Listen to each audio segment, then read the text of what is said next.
Next up, we have one of the most popular annual events here at GearFest each year, the Producers Panel. And once again this year, we've gathered an incredible panel of the top producers and recording engineers in the industry. We'll be spending about the next hour or so digging into what it means to be a producer, what it takes to have a career as a producer, and hey, maybe we'll even learn what makes a great song. But first, let me introduce our panel. Linda Perry is a Grammy, Golden Globe, and Critics' Choice Award-nominated producer and Songwriter Hall of Fame inductee. She began her career as a lead singer of Four Non Blondes, of course, but as a producer and a songwriter, she's worked with Pink, Christina Aguilera, Alicia Keys, Britney Spears, Adele, and many, many more. Bob Clearmountain is a multiple Grammy nominee and Emmy and Tech Award-winning producer and engineer. His credits include a huge array of artists, such as Bryan Adams, Paul McCartney, Hall & Oates, The Who, Springsteen, David Bowie, of course, Chic, Sister Sledge, The Rolling Stones, and countless more. We've got Fab DuPont, perennial GearFest favorite. He's here just about every year. And Fab's credits include Queen Latifah, Jennifer Lopez, Shakira, Mark Anthony, David Crosby, Carly Rae Jepsen. He's been nominated for 3 Grammys, 4 South African Music Awards, 2 Independent Music Awards, and 3 French Music Awards. And he's also a co-founder of PureMix.net, which is an audio tutorial website. Alan Sides is a studio owner, studio designer, and 5-time Grammy-winning engineer-producer who's worked with Ray Charles, Aretha Franklin, Green Day, Joni Mitchell, Aerosmith, Eric Clapton, Vince Gill, Count Basie. He's also the CEO of pro audio manufacturer Ocean Way Audio. Chuck Ainlay has more than 3,500 credits and has won 4 Grammy Awards, 2 CMA Awards, and a whopping 10 Academy of Country Music Awards. He's worked with Dire Straits, Mark Knopfler, George Strait, Steve Earle, Peter Frampton, Taylor Swift, Lionel Richie, Sheryl Crow, and countless more. Jacquire King is a multiple Grammy-winning engineer and producer. His credits include Kings of Leon, Cold War Kids, Tom Waits, Shania Twain, No Doubt, Switchfoot, Norah Jones, Daughtry, Jars of Clay, Bon Jovi, Smash Mouth, and many more. Dave Pensado has multiple Grammy nominations and wins. He's worked with artists such as Christina Aguilera, will.i.am, Frank Ocean, Michael Jackson, Kelly Clarkson, Afrojack, and Beyonce. He and Herb Trollock created and star in the popular Pensado's Place and Into the Lair web shows, and Dave is the author of 2 books. He just launched his first product, the Pensado EQ. There they are, the whole panel. Great to see you guys. Here we are. Hi, Mitch. Hi, Mitch. Hello, Mitch. So I have the enviable or unenviable job of trying to wrangle 7 producers. I mean, that should be a kind of a challenge. I'm going to produce 7 producers. How about that? Good luck with that. Yeah, thanks. I'm not a producer. That only leaves you 6. Yeah. But you do boss people around like a producer, so. There you go. Yeah, Nobody wants to carry you around. that's my job here, and I've got the off button, so I can keep that in mind. I can always. It's great to have you guys here at GearFest 2020. Thanks so much for taking time out to sit down with us, and we've got about an hour. We're gonna have some fun today. So let's kick things off. Producer is one of those words that has a variety of different definitions and things, and I'd like to have each of you kind of give your definition of what you think of as a producer and what your job is. And we're not quite arranged like the Brady Bunch with me in the middle, but I'll throw it over to Fab, and we'll start there. Fab, can you tell us what you think a producer is? Thanks for picking me first among these people, Mitch. Sure. It's a very difficult question these days because the word producer is thrown around for a lot of people who may not fit the description. I think it's important, the first thing, and I'm willing to take the heat for this, to separate a beat maker from a producer. There's a lot of people who are beat makers who are very talented and badass at making beats, but that's not producing in the classical or traditional sense of the term. I think of beat makers as modern composers. They create, they write, but they're not producers per se. Some of them become total badass and want to explore more of the record making process and become producers after that. But at the core, for me, a beat maker is a writer, a composer. And I think that had to be said at one point because a lot of people are super confused about, I'm a music producer. I'm like, okay, cool. You ask 2 questions, you're like, oh, you don't know how to make a record, but you know how to create super awesome, interesting, beautiful music. Those are 2 different jobs. To answer your question more precisely, I think, in my opinion, at least for me, from the way I deal with the artists I deal with, as a producer, I'm basically the conscience of the record. I am there to make sure that everything is as good as possible, that everybody's as comfortable as possible, and that nobody does anything stupid or too stupid unless it serves the purpose of the record. And to do so, you wear many hats. These days, you wear engineer hat, psychiatrist quite a bit, psychologist, arranger, connector, budget manager, name it. Basically, a producer is somebody who has the knowledge base of the entire process of making record from A to Z, from writing to mastering, knows all the stages, and can manage all that so that the artist can stay an artist and don't have to worry about anything else other than being musical. Sure. That's how I would put it. Awesome. Alan, what would you say? Alan Size right here? Yeah. Well, I tell you, it's funny, being a studio owner and also an engineer producer, I've watched and worked with so many producers. And for me, watching a really great producer, going back to Quincy Jones, I mean, I've watched him in the most difficult situations where the artist is having major problems and him just smooth the way so that everything is comfortable. The right musician in the right place, playing exactly the right parts. Once you've got it, stopping it so you get the best and know when you've arrived. And I think a lot of times, like working with my friend Rob Cavallo, I've watched him take a track and they say, in the first 30 seconds, or the first 10 seconds, if it's not hitting him in the right way, he says, we just haven't got this yet. And then as an engineer, I always think in terms of, and as production, it's always having the mix sound like a finished record so that everyone who's playing on it hears what the finished product's going to be, and they add their part, it feels like it's part of the overall situation. So, owning all those studios all these years, I would walk from room to room to room, and I'd see Don Was and all my friends, and I'd watch these sessions go down, and I'd watch producers who do a great job, and then I watch producers who don't do such a great job. And it's always been interesting, it's always intriguing, and a great producer makes life a lot easier, that's all I would say. Right. So we'll continue, I guess, this way. Linda, how about if we ask you next? Well, from, my experiences, I try not to focus on geeking out in the studio. Like, I know I have a lot of friends that will get all into the production and sounds, and my feeling is the first thing that needs attention is the song. So, to me, a producer really is focusing on, do we have the best song? Is that really the best chorus? Is that the best arrangement? Is that the best key? Is that the best tempo? And allowing the artist to feel safe, getting them to be more emotional, feeling like, I've created an environment for them to open up. And, like I know everybody else does on here as well. But there is a new way, and then there's an old school way. And I do sit on the old school way where it is sitting with your artist and really understanding who they are, getting a little deeper, the deep dive, before you start executing a plan of recording. The drum sound, the guitars, all that stuff comes after the fact. But if you don't have the core unit, which is the song and the emotion and the intent, then I am being a disservice to my artist by not focusing on those very crucial and very important elements of the recording process. Because after you get that part, then you'll hear the drum sound, what it's supposed to be, because now we understand what the song is. And the drums, to me, are the key of everything. And that drummer. And then you start placing the characters, the cast. It's like a director.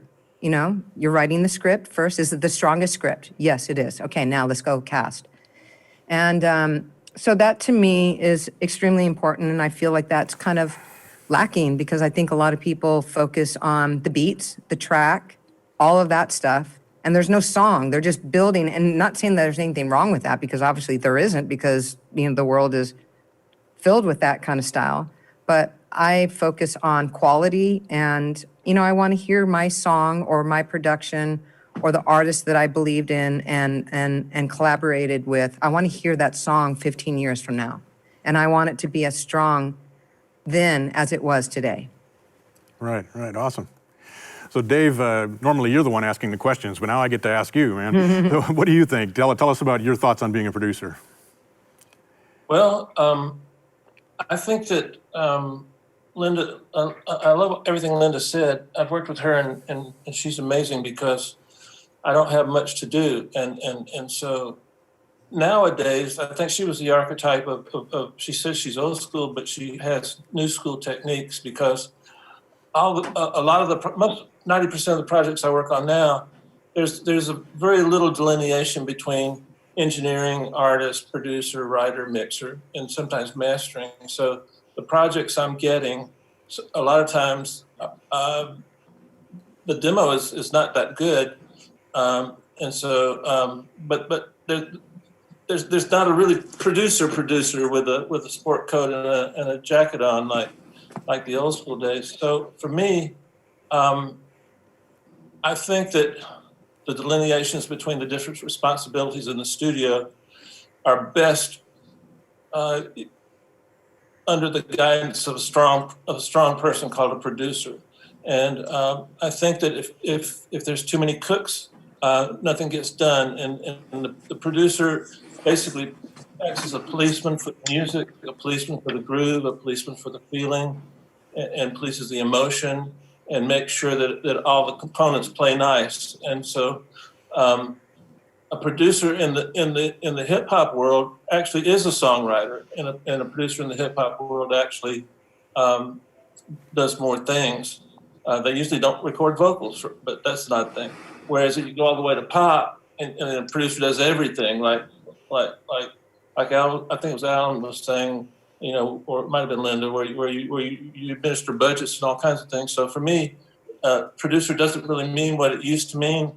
It's just part of the record making process, and I think the contribution of a producer is still just make sure all the team and all the moving parts are working in concert, particularly the taste of the artist, because like Linda said, the song is the most important thing that we deal with, and enhancing the elements of the song.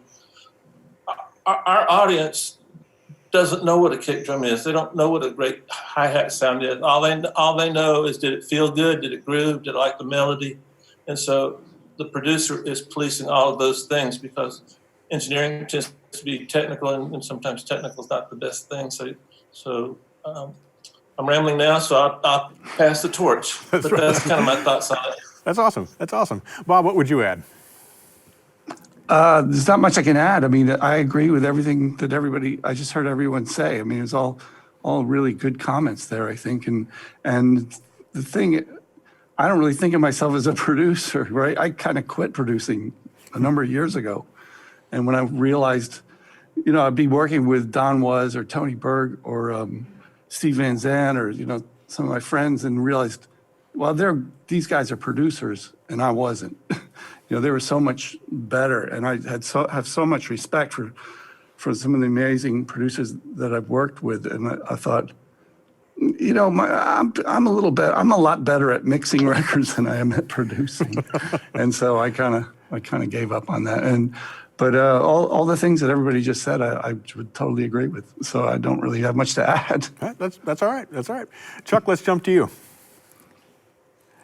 Well, again, I agree with Bob and everybody else, everything that's been said so far. But I mean, there's a joke that goes around the studio world, like, you're the producer, produce me some wine. Or a cup of coffee. Yeah, or a cup of coffee, whatever. I mean, that's essentially, I mean, every situation's different. But the producer's kind of there to just kind of help the artists see their vision. And get it done, you know? I mean, whatever that is. I mean, obviously, if it's finding songs for the artists, finding the best songs, if all it is holding a hand and making sure the environment's the right space, that's what it is, you know? I mean, in the end, I forget, maybe it was Linda who said it, but it's about being quality control, making sure that what we're doing is something that can possibly be listened to 20 years from now, and something that matters. Yeah, that's good. Yeah. Right. Yes, that was me, Chuck. I said that. Right. Good Jacquire, one. That's Thank good. you. Thank you. You guys can use that. Jacquire, what would you add? Jacquire, what would you add? Well, I absolutely agree with everything everyone said. you know, for me, it's the oversight and finding the truth. Sometimes it's, you know, sometimes it's being a cheerleader. Sometimes it's, you know, kind of bringing things to halt to really take a hard look at things. But it's like, it's creating an opportunity, trying to build a relationship with the artist and try to understand where they want to go and help them dig out the emotion and the performance that really is going to give that timeless 20-year, you know, forever element to it. And, you know, just sort of take that leadership role.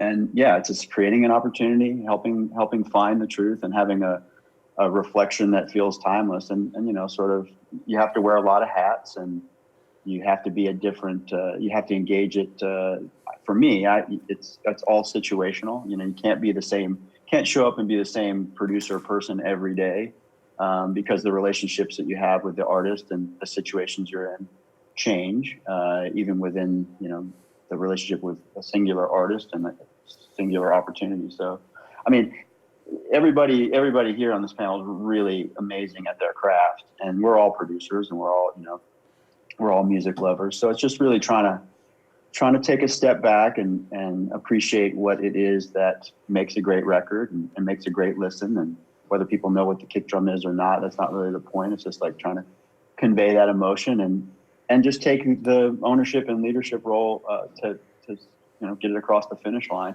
And if it falls short, if it's falling short, just sort of like be able to you know, hunker down and take the responsibility to figure out what it is, you know, that needs to happen to get it there.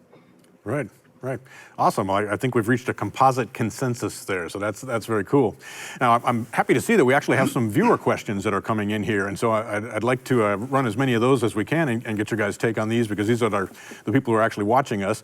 And so the first one relates to, you know, back in the day, you would start as a assistant, or you'd scrub toilets, or you'd run to the restaurant and get food, and you'd work your way up to become the engineer and the producer and to move into those chairs as you went. But if you were starting a career today where a lot of that kind of apprentice system is gone, how would you get started and what would you do to really start a career? Let's go reverse order. So we'll start with Jacquire on this one. Okay. Well, it's, you know, I think you have to find, you know, you have to sort of more immediately find what you're good at, I guess. And you need to kind of create some, as opposed to going to a facility or institution, you kind of have to look around you and create some community, I think. You know, when I go and I speak to like a graduating class, for instance, like at Blackbird, I just remind them that their peers are some of their best resources. And, you know, if you want to be a producer or a songwriter, if you're a producer, go find a budding songwriter that you like and partner with them and sort of grow with them and help them, and that will help you. Yeah, we have to, I guess, in this time, be a little bit more of a self-starter, kind of create content. But it is really about, I think, relationships now, and I don't mean necessarily knowing the right people that are in power, but just creating community, creating art and content that, you know, can kind of sort of, you can grow with others, and then those things, as maybe they find momentum, can elevate you, and you can begin your journey. I think sometimes, you know, in many cases in life, I think early success can kind of be a downfall because you don't really learn the hard lessons along the way. So putting yourself in a situation where you've got to challenge yourself and grow, so that when you do arrive and as things do progress, that you're actually prepared for it. Yeah, it's a very difficult question to answer, and I think because there aren't the institutions to follow through as much, you know, it becomes a little bit of a different thing. But there are still lots of people that if you admire someone, there's no reason that you shouldn't reach out to them and ask if you can help out for a little while. I mean, the amount that you can learn, even just, you know, I remember from my days as an intern, sometimes I wasn't even allowed into the studio, and all you could kind of glean was from what you heard down the hallway and cleaning up after things. But then, you know, there's a lot to be gained from that, because you get a sense of how people behave, what the finished product sounds like, and what the process sort of, you just kind of just get a little bit and kind of tone of the conversations that happen, and the attitude people show up with, and just, there's much to be learned. So Right. as you're growing, there's no bad opportunity really. Even if it's a bad experience, obviously you don't want to stay in it, but you will learn something from it. Right. Awesome. Chuck, what would you say? Well, Jacquire's really right on with all that, and it really, to me, hasn't changed from when I came up. And same thing, like building a community with people around you. I was like finding whatever band that I was digging and see if I could help in some way and hang out with them. And the wild thing is, a lot of those guys ended up being the guys that I work with every day in the studio. That they're the same people.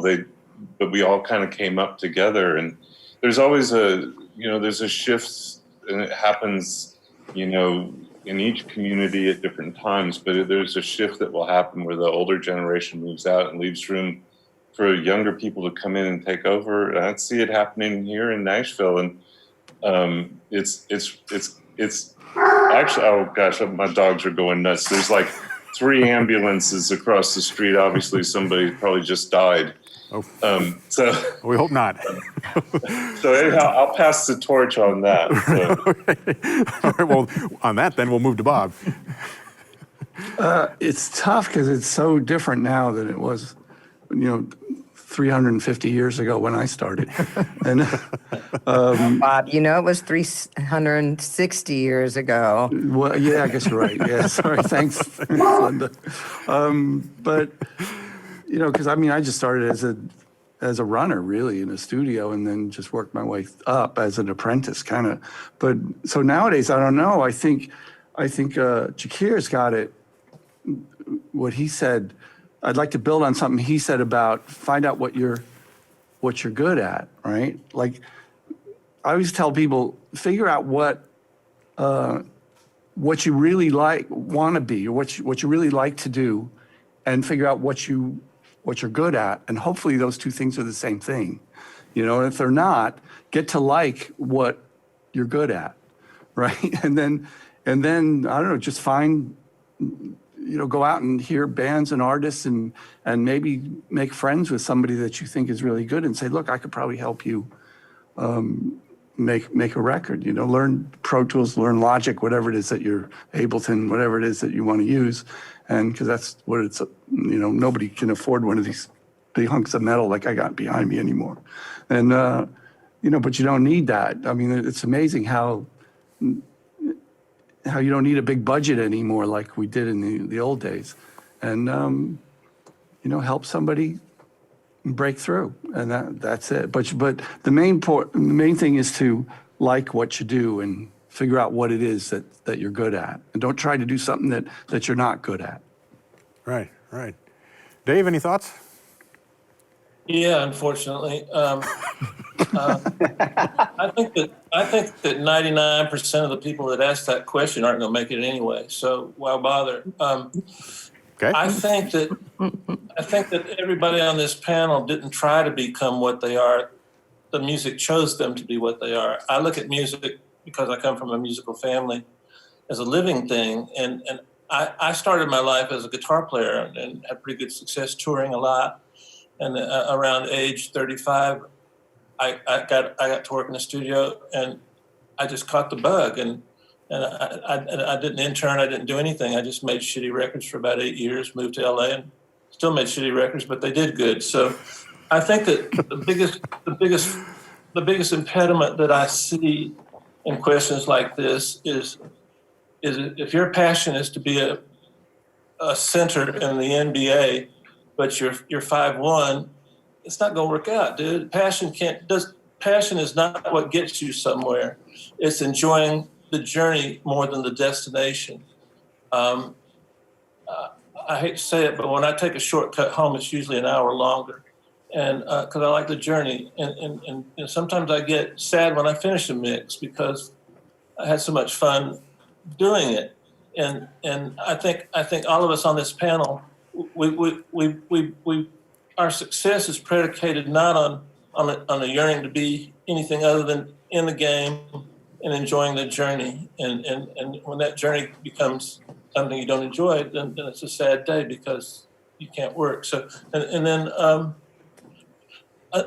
I think a good litmus test also is find a room with 20 strangers, set the room on fire, and if all of them look to you for what to do, you could probably do what we do. The hardest thing I have to do is convince people I'm right, and without that ability, you're useless to the profession. So go set some rooms on fire. If they ask you, hey, what do we do? What do we do? Right. We had then you can be a producer. we had a I'm not trying to be negative, guys.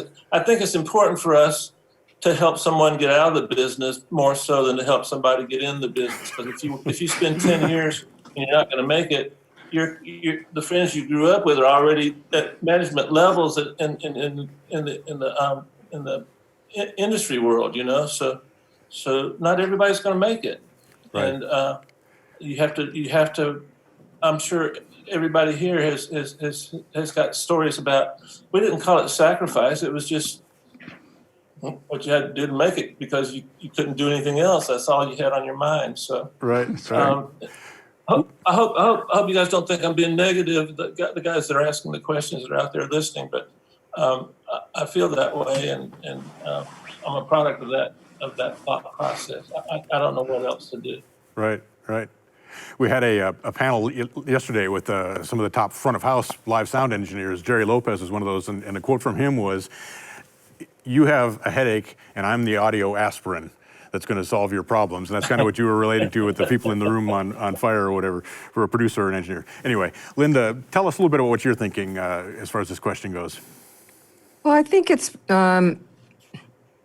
you know, I'm very from the same state of mind that Dave just expressed, but I also do feel I have I don't really believe in going to school.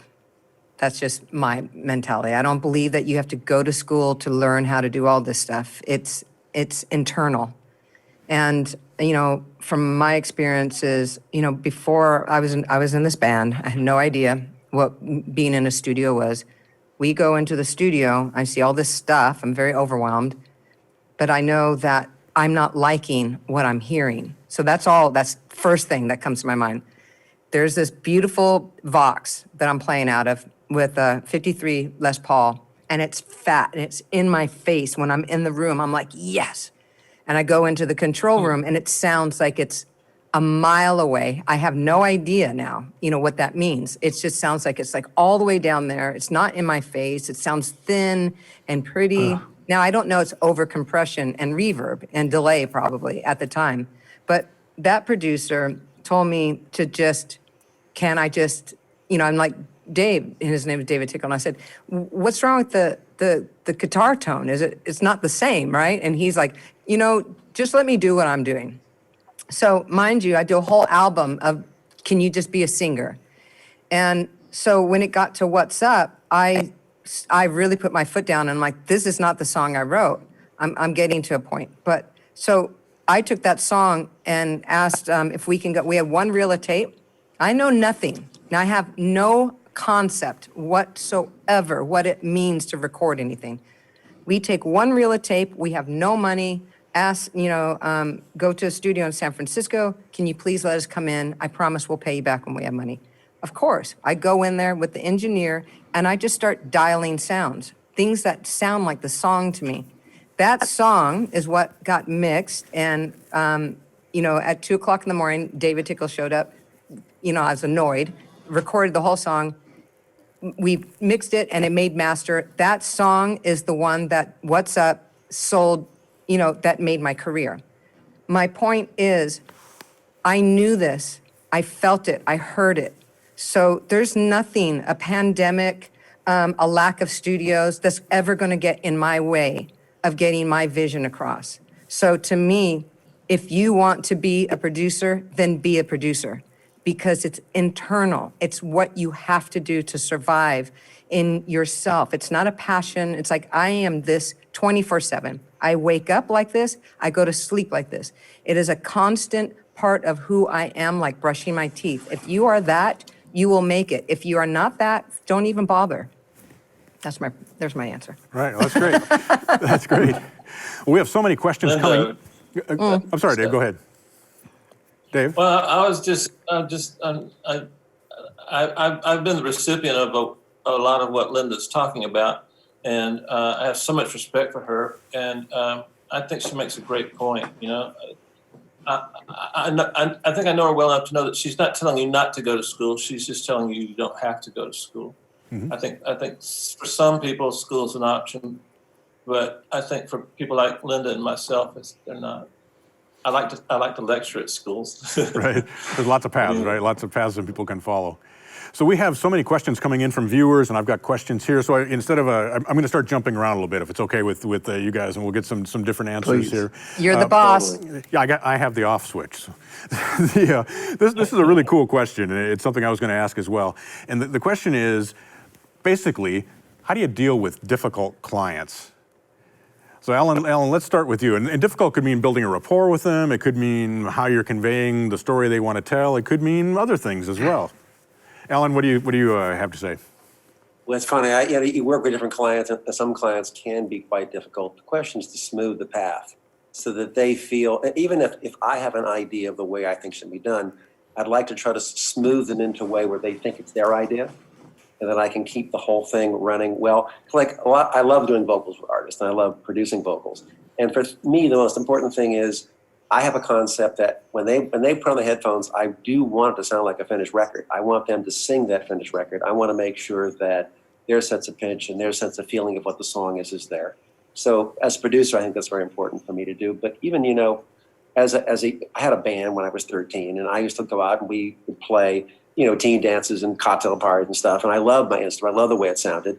And there was certain music that moved me emotionally. And I love a great melody, And I think that, reverting a little bit too, as a producer, I mean, if you have a great sense of what something is and what a song should be, that's an amazing talent. And I don't think you have to go to school to get that. I think it's just a natural thing that comes into play. Mm-hmm. But, I was doing vocals with Joni Mitchell on the Both Sides Now record, and Joni had this thing where she said, well, if it's brighter, it fixes if it's flat. And it's like, what am I going to say, Joni Mitchell, right? I said, well, so she wanted me to turn the highs up because that'll fix it not being flat. And I said, well, I'm not sure that's the thing, but we got through it. We got all the vocals, and we had a great time. And in the end, I need to listen to what she's saying, but I need to adapt into my vision of what I think it should be when we're done. Right. Fab, what would you say? How do you manage difficult clients? Oof. Well, two things. First, if I may, a quick synthesize from my vision in New York City about the previous question. I'm lucky enough, because of PureMix, I get hundreds of thousands of emails. I don't know if that's lucky. I'll have to think about that. But I get lots and lots of email from people who are learning and who are very much lost. And also, I have Flux Studios. It's one of the last big studios in New York. So I get a lot of people applying for internship. And the few that make through are those who can both read and write, which is a criteria now. That's like literally you got to know how to read and write. Like you have to be able to write something with grammar. And also the other thing is how much music have you done? You would not believe the amount of people who come out of a 4-year program and apply to internship at Flux Studios. I mean, it's not Electric Lady, but it's pretty good place to be.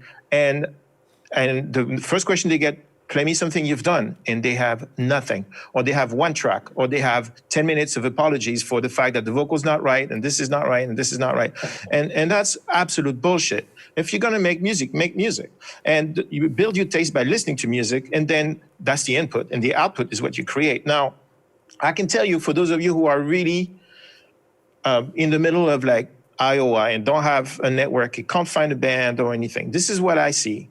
I see kids who show up at Flux from all over the world who barely speak the language. And within 5 months, they're working and they're making music. You know why? Because they hear day in, day out. I have a full open studio policy. If there's no session, they can come down and make music. It's my treat. They can use the instruments. They can use the gear. I listen to their stuff. The guys who are higher up, listen to their stuff, help them. Everybody helps everybody. The guys who come in and have it, who really spend their life focusing and crafting music, within 6 months of being in New York, they're making music. They're making records, they're getting paid today. because there's no more filter. There's no more institutions to bring everybody up. There's no more institutions to filter everybody. So there's a lot of noise.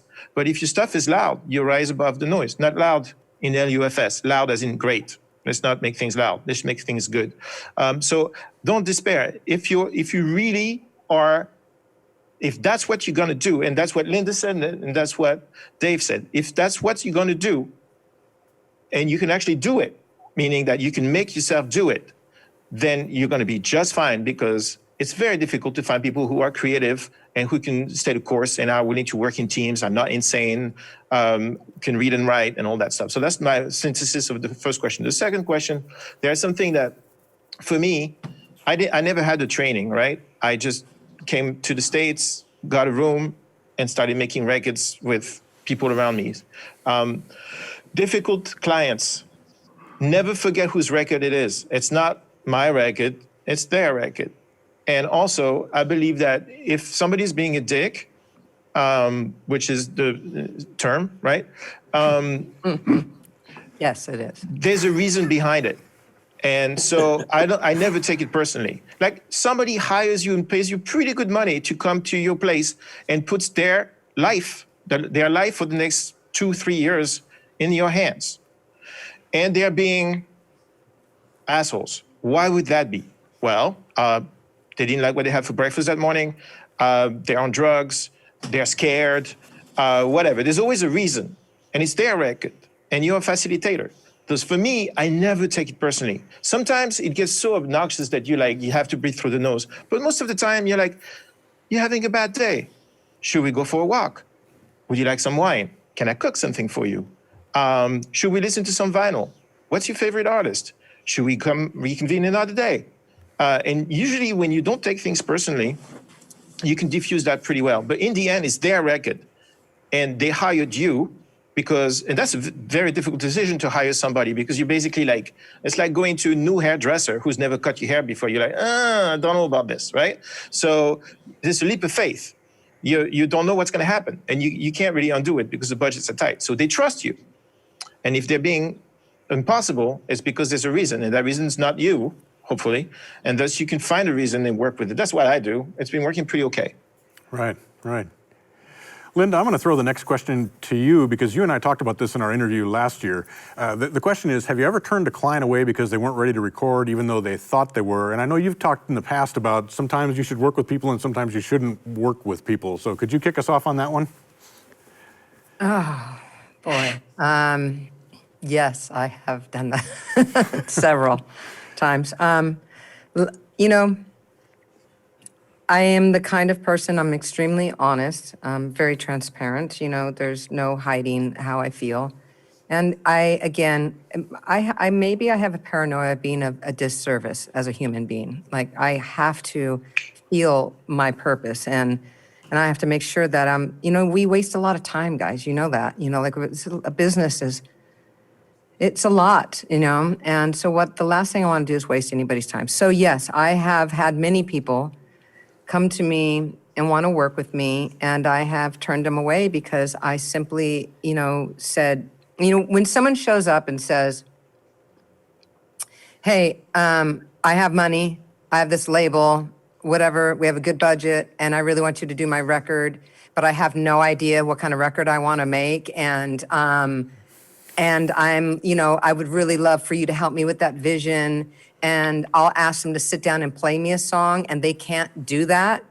It's like, I look at them and say, I'm so sorry, but why don't you figure out, what an artist is, and then come back to me, because until you have something to say, there's no reason anybody should waste any money to back that up. You have to say something, you have to represent something. I've had artists that, so that's constant. I think everyone has dealt with that. That's just, it's crazy to me, because we're in this time where, I got 100,000 hits on this cover song I did, and they get signed, or they get 5 million hits and they're signed. In some cases it's worked, in most cases it doesn't. That does not give you authority or anybody to think that you're a rock star. To me, I take rock star, it's you got to have that swagger. You have to have that thing. So I look for that when I work with people.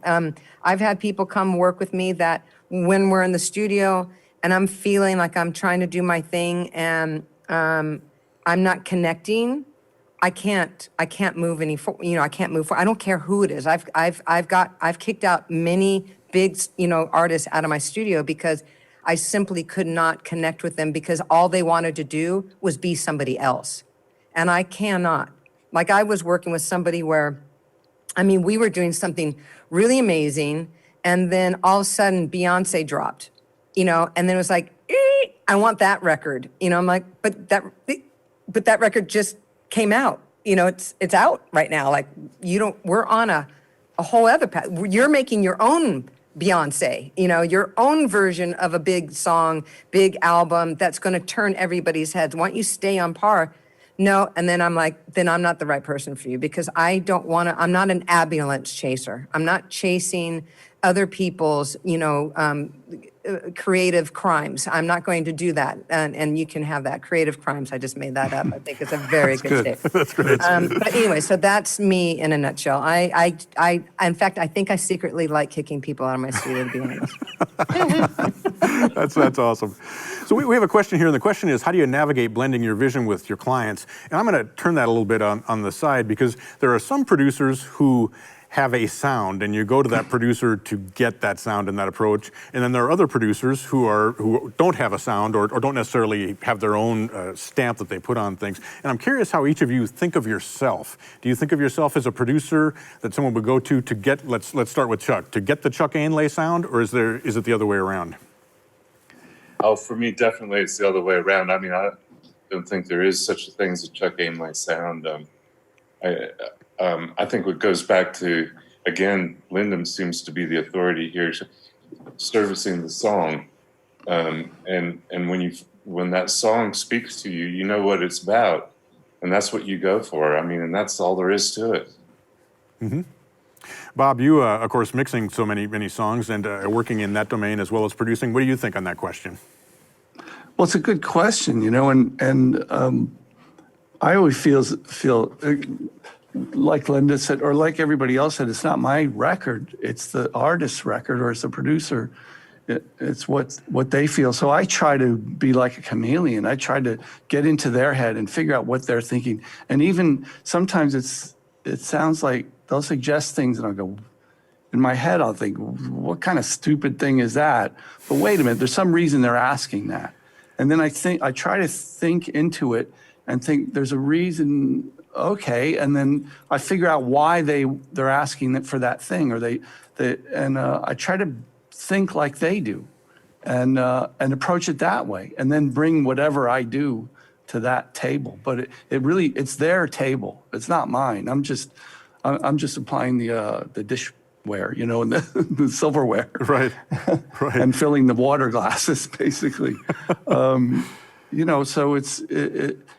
And to me, that's the fun part. It's not kind of like some people think, oh, no, I don't want anybody messing with my mix. Yeah, nah, it's not your mix, pal. It's their mix, and you're just helping them with it. And so that's how I feel about it. And if I can get their total vision, if I can make it sound like exactly what they wanted, only better, then that's what I'm going for. Right, awesome. So the next question we have here is, how do you help a vocalist with limited range shine? And I'm going to kind of amend that and say that, how do you help artists who are, let's just say, facing some limitations as they come into the studio? How do you help them get the best results out of what they're doing? Let's start with Dave. We haven't started with you yet. And don't say Melodyne. I didn't say that. Well, I only mix, but what I like to do, and I remember this back when I was in Atlanta working as a tracking engineer. I try to keep an atmosphere where I would never say, "Oh, let's do that again. That's not that good," or whatever. And so I always like to, if somebody said, "What do you think about that?" I would say, and I know I didn't like it. I would say, "Well, we got that on tape. Let's see if we can beat it." And so I try to prop up their confidence. Studios can be horrible places for the uninitiated, particularly when you put a pair of headphones on a singer, you get about 1/10 of their normal ability to entertain. If you put that same singer in front of, recently I went to a Post Malone concert, and his vocals and his performance was 10 times better than the record. And I think try to create an atmosphere where they're comfortable. You might have to record them without headphones. You might have to record them in the studio. You might have to get some friends there. But in terms of mixing, I try to win their confidence. The first thing I do when I start a mix is I ask the artist, who do you expect to benefit from hearing this record? Who do you want to buy this record? Who do you want to have as an audience? And 9 times out of 10, I get the answer, I really don't know. And I'm like, well, let's make a record for the people that want this record. And so I try to win them over, and all of us are blessed to have a reputation, and I try to use mine and sometimes pull rank and tell them how many number ones I've had and all that kind of stuff. not well, kind of brag a little bit, but to get their trust, you know. And if it doesn't work out, I give them their money back and go to the next one. I'm not a good mixer for everybody. I know that. What I'm good at, I'm good at. And I try to put myself where I'm wanted. That's kind of the way I avoid the situation. Sure. Can I say something about that? Really Absolutely. quick? I'd love to have the opportunity to say this because I think it's important. So sometimes what happens is people come in a range that they want to sound like somebody else, or they want to write these songs that are like this. And so the first thing I do is I break it down. So I get rid of the song, and then I start trying to find their range. So they could be like, the song could be in C, and I'll drop it down a whole step. And then I'll tell them, and then you can tell when Neil Young didn't have the greatest voice, but he's one of the best fucking artists ever, you know? And so to me, it's finding that character. To me, I don't care if you can, noodle all those fucking notes. I don't give a shit about that. I just want to know that you have emotion when you're expressing these songs. And so I'll start looking for who that person is, and they'll be like, well, I really want to have a song like, Adele. And I'll say, well, but you don't have that voice. So let's find your own sound. So I'll start changing the song, and then I'll go, you know what? You don't have, if they come in with the song, I'm like, let's write a song for your voice. And then I'll get it down. I'll slow it down, and I'll get them, they might have a lower voice, especially girls, like when they can't hit high, you have to bring them low. And then I'll just discover, like, there's this very cool voice, it sounds like, it's all, now you're in Sade land, you're in Lana Del Rey, or whatever the hell, But the most important thing is, it's not the technique, it's the emotion. And if you can help your artist find the emotion, everything else will come. But the technique that's not important when it comes to songs. Right. Anyways, that's me. Right. Awesome. So I've actually got a number of, I'm sorry. Someone have something else to? No, I said, well said. Gee whiz. I don't want to cut anybody off. Really well said. So we have a bunch of gear questions coming in. And before maybe we look at some of those specific questions, I'm going to ask you, how important do you think the gear is these days? And several of you are associated with manufacturers and things, so this should be kind of an interesting one. So let's start with Alan. Let's start with you. Well, of course, the technology has improved so dramatically. You can be sitting in your home, and what's possible was not possible 10 years ago. It's just, some time ago when I did Ocean Way drums, the premise for me was to create not just a drum sample library, but something sounded like a finished track. So you pick a drum kit, you call it up, you pick a preset, it sounds like a finished record, add bass. And then when we did the Ocean Way, room plugin, it allowed me to create ambience. A lot of times I'll go record at people's houses. And so say I record 2 acoustic guitars in a totally dead environment, I can create 2 ambient tracks for those guitars, and I can make it sound like you're standing in front of them in a live room and they're left and right in a perfect position. I couldn't do that years before. And then, of course, there's so many great plugins that finally, I think that the options are pretty amazing, in a home environment. Right. Jacquire, what do you think? How important is the gear to what you do? It's all very secondary. It's obviously great gear makes your job a bit easier, but all the things we've been talking about, emotion, performance, is the song the right key? Is, have we identified the right range? Are you being supported in the right way in the studio, making this record, not even in the studio, like just the recording, in a way that the character of the artist and that push and pull of that relationship of a real artist. Those are the things that matter the most to me, because I know that no matter what the gear is or what the sound is, that if those things are there, then it makes the sound great. Because that if we listen to, if you pick a handful of records or albums that have inspired you or you love, I guarantee you that they will all sound different. Some will be more focused in the high end or the mid range or the low end, or some have a lot of effects on them and reverb, and some are very bare and distorted and just kind of crazy. So what does that mean? It means it's really about the performances and the quality of the song and the energy that's been documented and is being transferred to the listener. So I do. I mean, I'm an engineer. I'm a gearhead too, but that's all very secondary. Those are the things that that just kind of make my job a little bit easier. If I was to choose, like if I had the choice of a great artist and a crappy studio versus a great studio and a crappy artist, well, I mean, the answer is obvious. You're going to pick the great artist because that will make a great record. So, as much as the gear is important, and actually technology and all the advances we have has democratized the record making process. I mean, realistically, if someone has the passion, like that was spoken about earlier, with a laptop and some software, you can make a very competitive sounding album or record because you're focused on the right things. Your single-mindedness, if you will get you there. So that's totally the way I feel about it. Right, awesome. Fab, I'll ask you kind of a corollary to that. Is there one piece of gear that you can't live without? A good room. It's impossible to make a record in a shit room. It just slows you down. That's the most important piece of gear. What Jacquire just said is true.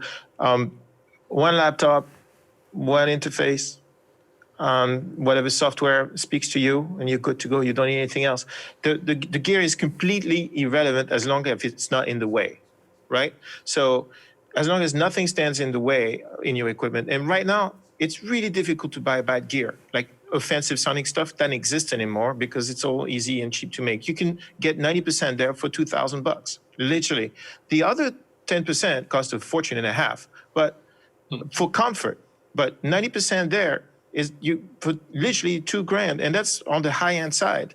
That's not the gear is irrelevant. The equipment is irrelevant. Actually, and I'm the perfect person to talk about that because when I started making this, I had lists and lists of shit that I wanted to buy that I had to have. And I had to have this microphone, I had to have this because, this guy used it, and I had to have an SSL because that's what Bob mixes on, and I have to do this, and I have to do this, and I have to do this. And the better I got, the least important these things became, to the point where one day I was like, I no longer crave any of that stuff. I'm no longer interested in any of that stuff. The only thing I care about is the room, except for synthesizers, which are a completely different thing.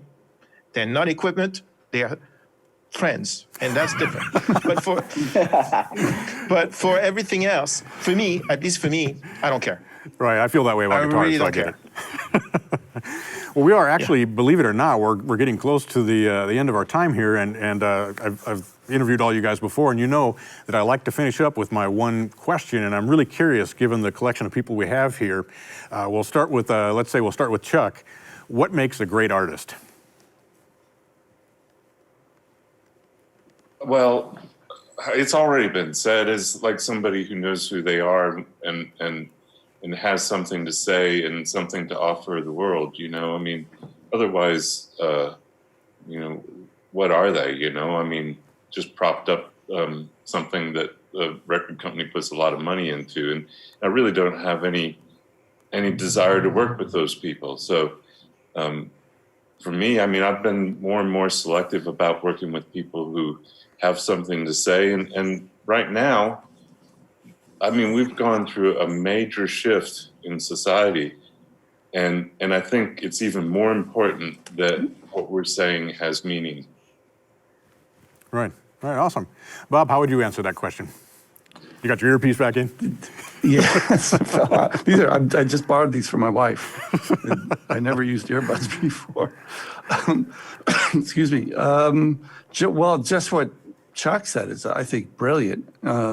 It's a great artist is somebody that's got something to say, and that's someone who has a voice that is pleasant to listen to in some way, that's enjoyable to listen to, and has can write a great song. Of course, the song is always, besides the performance, is the most important thing. Certainly more important than any gear or anything like that. To combine it with the last question, yes, somebody that's impressive to listen to and has something interesting to say. I think. Right. I just agree with what you said. Right. Alan, would you add anything to that? Just as, I mean, if it emotionally moves you. I mean, I remember when Whitney Houston did "I Always Love You," I was standing in the control room and I'm watching her sing the song in 2 parts, second song with the take. I was in shock watching that. I've watched various artists and they've sung from even Don Henley, various people I've watched, and I tell you, they move me emotionally and musically, and I hear something like that, there's really nothing to say when it's that good. But then, as an engineer, sometimes if the song is amazing, as Bob said, if it's a great song and I'm working with an artist, maybe he's not the greatest singer in the world. I think Linda was right on that you can adapt that song to work for that artist. And you might make even if they aren't the greatest singer in the world, they might deliver a pretty amazing performance. And as a producer, if you can help them do that, that's a great thing. I often think when I'm seeing people who are stars, and it seems to me there are two different types. There's the vocalists, and then there are the stylists. And there's kind of the two different things there, and you can kind of fall into either camp on that side of it. I think too, like you have to remember the audience of what we're asking. That didn't make any sense, but basically what I'm just saying, everything that everyone has said, I can look around at the past 10, 15 years and go, I haven't really seen a rock star show. I haven't seen Jagger. I haven't seen Joplin, Patti Smith, Stevie Nicks, but are we just old and that's what we love, right? And then you can go, well, the past 10, 15 years has been filled with great, music, so to say. It's been really popular and really out there, but I mean, is it my ear candy? No, it's not.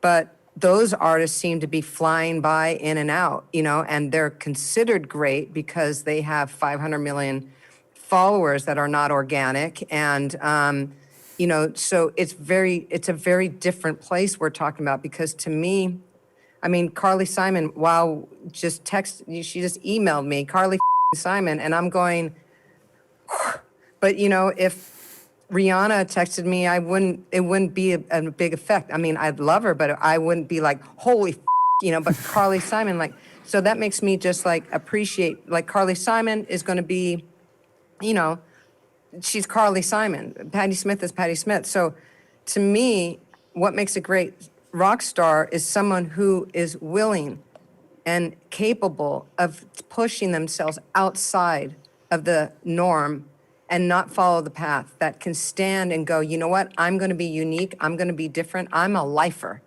I'm a lifer, man. I'm going to be in this business, whether you like me or not, because I have the swagger. I have everything that takes. All. I don't give a if you tell me I'm a rock star because I don't sing well. You. I'm a great performer, and I have the drive. I have the motivation. I got the style, and most of all, I got the determination and the drive to make it. And so all of you can go off, because I'm a rock star. That's the person I'm looking for right now. Don't back. Those people. Back. Tell us how you Tired really of it. I get tired of it because I want that person. I'm looking for that person. I'm looking for that person constantly. And it's like, I think I have a couple, that I found, but it's like, so that to me is my answer. It's like, I want that person that doesn't give a what I say. Right. I don't know if we need to say any more Sorry. after that. That kind of Hello, my name is covers Linda the Perry. whole thing. and I have That was worth the whole thing right there. What Linda just said. That was excellent. Well, I'm gonna ask everybody to offer up a virtual round of applause for Fab DuPont and Alan Sides, Linda Perry, Dave Pensado, Bob Clearmountain, Chuck Ainlay, Jacquire King. I'm just so happy to have you guys join us today. It was just, I mean, I appreciate you sharing your experience and your wisdom and your motivation and your perspective on all of this. So it's really been a treat to have you here. So thank you very much. Thank you. Thanks, Mitch. Thanks, Mitch. Yeah, this is awesome. Great to see all you Bye, guys. you guys. Yeah, and Dave, hopefully we can all let's- see you all here in person soon. Together, though. So I'm calling you, Dave. everybody take care.